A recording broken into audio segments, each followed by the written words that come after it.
The Iranian anti-air defense. The Supreme Leader Ali Khamenei. This is the Iranian anti-air defense system, one of the largest in the world.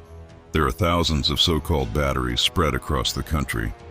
Yesterday's operation aimed first of all to open the skies. The crown jewel of Iran's system is the Bavar 373 batteries, which are composed of 4 components. 2 of them are radars.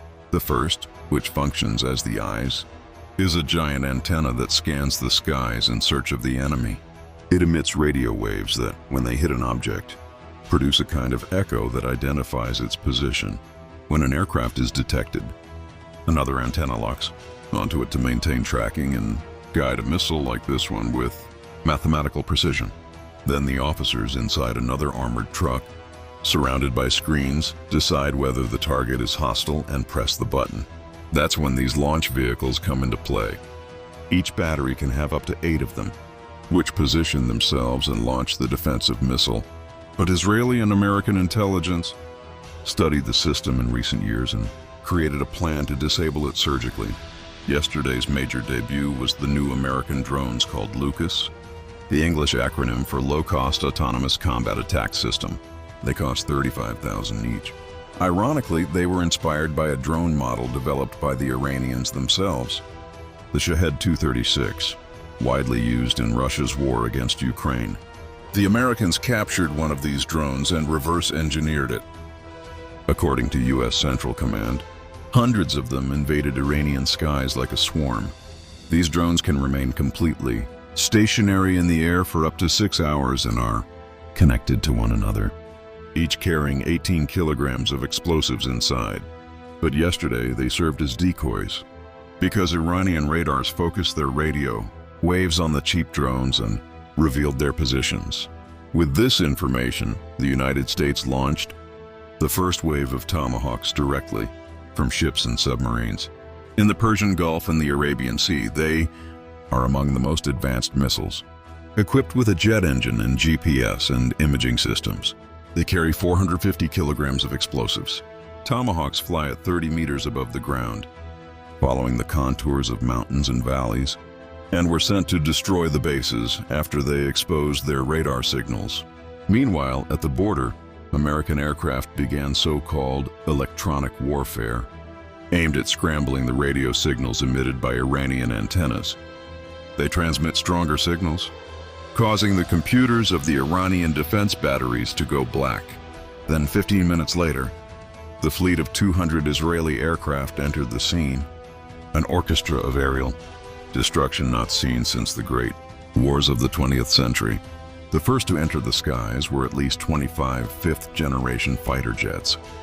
The F-35I Adir. Israeli aircraft enter airspace in ghost mode, or stealth. They have angular, serrated shapes. When radar waves hit them, they are deflected elsewhere. Imagine throwing a tennis ball against an inclined wall. It doesn't come back to you, but in another direction. The missiles are hidden inside the belly of the aircraft, making them appear smaller than a bee on enemy radar.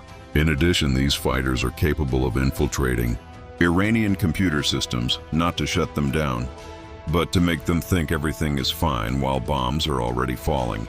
David D'Souza is a veteran lieutenant general of the U.S. Air Force. He previously served as Chief of Surveillance and Intelligence and was one of the strategists of Operation Desert Storm during the Gulf War in 1991. He told Fantastico that in the past it took several aircraft to find, precisely locate, and destroy a target. Today, all those capabilities are integrated into these fifth-generation fighters. After that, the F-15I ramjets entered the skies, capable of carrying up to 10 tons of explosives. They were tasked with destroying underground defense systems. There were also tanker aircraft capable of refueling a fighter jet mid-air. In addition, the Great Conductors were aircraft capable of detecting whether any Iranian missile was en route, allowing Israeli fighters to evade them. In this way, within minutes, Americans and Israelis opened a corridor to Tehran and struck the main target, the Pastor district in the center of the capital. There stands the Beit Rabari complex, the leader's residence.